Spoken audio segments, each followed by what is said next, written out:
ಜನರ ಧ್ವನಿ ನ್ಯೂಸ್ಗೆ ಸ್ವಾಗತ. ನಮಸ್ಕಾರ. ಮುದ್ದೇಬಿಹಾಳ ರಂಜಾನ್ ಹಬ್ಬದ ಸಂಭ್ರಮ, ಈದ್ಗಾದಲ್ಲಿ ಸಾಮೂಹಿಕ ನಮಾಜ್, ಏಕತೆಗೆ ಕರೆ.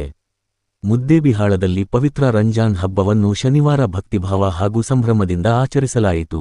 ಬೆಳಿಗ್ಗೆ ಮುಸ್ಲಿಮರು ಗುಂಪುಗಳಾಗಿ ತಾಳಿಕೋಟೆ ರಸ್ತೆಯಲ್ಲಿರುವ ಈದ್ಗಾ ಮೈದಾನಕ್ಕೆ ತೆರಳಿ ಸಾಮೂಹಿಕ ನಮಾಜ್ ಸಲ್ಲಿಸಿದರು.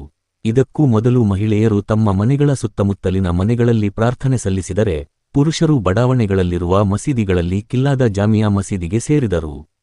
ಅಲ್ಲಿಂದ ತಕ್ಬೀರ್ ಘೋಷಣೆಗಳೊಂದಿಗೆ ಈದ್ಗಾಕ್ಕೆ ತೆರಳಿದರು.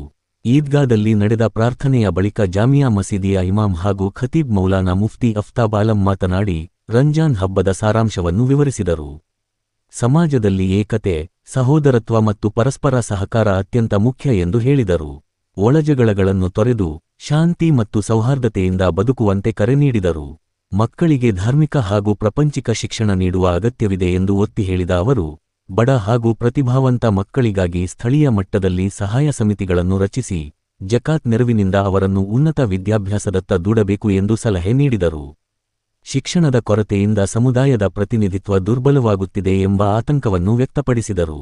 ಈದ್ಗಾದಲ್ಲಿ ಸ್ಥಳಾವಕಾಶ ಕೊರತೆಯಿಂದ ಅನೇಕರು ತಾಳಿಕೋಟೆ ಮುಖ್ಯರಸ್ತೆಯಲ್ಲೇ ನಿಂತು ಪ್ರಾರ್ಥನೆಯಲ್ಲಿ ಪಾಲ್ಗೊಂಡರು. ಸಂಚಾರಕ್ಕೆ ಅಡಚಣೆ ಆಗದಂತೆ ಪೊಲೀಸರು ಪರ್ಯಾಯ ವ್ಯವಸ್ಥೆ ಕಲ್ಪಿಸಿದ್ದರು. ಪ್ರಾರ್ಥನೆಯ ಬಳಿಕ ಬಡವರು ಮತ್ತು ಭಿಕ್ಷುಕರಿಗೆ ದಾನ ನೀಡುವ ಮೂಲಕ ಹಬ್ಬದ ಸಂದೇಶವನ್ನು ಆಚರಿಸಲಾಯಿತು. ಮುಸ್ಲಿಮರು ತಮ್ಮ ಹಿಂದೂ ಸ್ನೇಹಿತರನ್ನು ಮನೆಗೆ ಆಹ್ವಾನಿಸಿ ಶೀರ್ ಖುರ್ಮಾ ನೀಡಿ ಪರಸ್ಪರ ಶುಭಾಶಯ ವಿನಿಮಯ ಮಾಡಿಕೊಂಡರು.